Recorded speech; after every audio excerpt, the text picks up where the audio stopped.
ರಾಯರ ಹಿಂದಿನ ಅವತಾರಗಳ ಬಗ್ಗೆ ನಿಮಗ್ ಗೊತ್ತಾ? ನರಸಿಂಹ ಪುರಾಣ ಉಲ್ಲೇಖ ಮಾಡತ್ತೆ, ಶಂಕುಕರ್ಣಾಖ್ಯ ದೇವಸ್ತು ಬ್ರಹ್ಮ ಶಾಪಶ್ಚ ಭೂತಲೆ ಪ್ರಹ್ಲಾದ ಇತಿ ವಿಖ್ಯಾತೋ ಭೂಭಾರಕ್ಷಪಣೇ ರತಃ ಸ ಏವ ರಾಘವೇಂದ್ರಾಖ್ಯ ಯತಿರೂಪೇಣ ಸರ್ವದಾ ಕಲವ್ಯುಗೆ ರಾಮಸೇವಾನ್ ಕುರ್ವನ್ ಮಂತ್ರಾಲಯೇ ಭವತ್ ಅಂತ. ಅಂದ್ರೆ ಇವರ ಮೂಲ ಸ್ವರೂಪ ಬ್ರಹ್ಮದೇವರ ಸತ್ಯಲೋಕದಲ್ಲಿ ಶಂಕುಕರ್ಣ ಅನ್ನೋ ಒಬ್ಬ ದೇವತೆಯದ್ದು. ಅಲ್ಲಿ ಬ್ರಹ್ಮದೇವರಿಂದ ಶಪಿತರಾಗಿ ಅವರು ಭೂಲೋಕದಲ್ಲಿ ಒಬ್ಬ ಅಸುರನ ಪುತ್ರನಾಗಿ, ಹಿರಣ್ಯ ಕಶ್ಯಪುವಿನ ಪುತ್ರನಾಗಿ, ಪ್ರಹ್ಲಾದನಾಗಿ ಅವತಾರ ಮಾಡ್ತಾರೆ. ಸಾಮಾನ್ಯ ಜನರಿಗೆ ಇದು ಶಾಪದ ತರ ಕಾಣಿಸಬಹುದು, ಆದ್ರೆ ಬ್ರಹ್ಮದೇವರು ಸಮಸ್ತ ಮನುಕುಲದ ಮೇಲೆ ಮಾಡಿದ ಅತಿ ದೊಡ್ಡ ಅನುಗ್ರಹ ಇದು.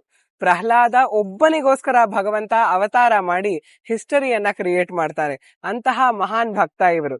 ಇದೇ ಪ್ರಹ್ಲಾದ ಮುಂದೆ ಮಹಾಭಾರತದಲ್ಲಿ ಬಾಹ್ಲೀಕ ರಾಜರಾಗಿ ಅವತಾರ ಮಾಡ್ತಾರೆ. ನಂತರ ವ್ಯಾಸರಾಯರಾಗಿ ಅವತಾರ ಮಾಡಿ ಸಮಸ್ತ ಭರತ ವರ್ಷದಲ್ಲಿ 732 ಮುಖ್ಯ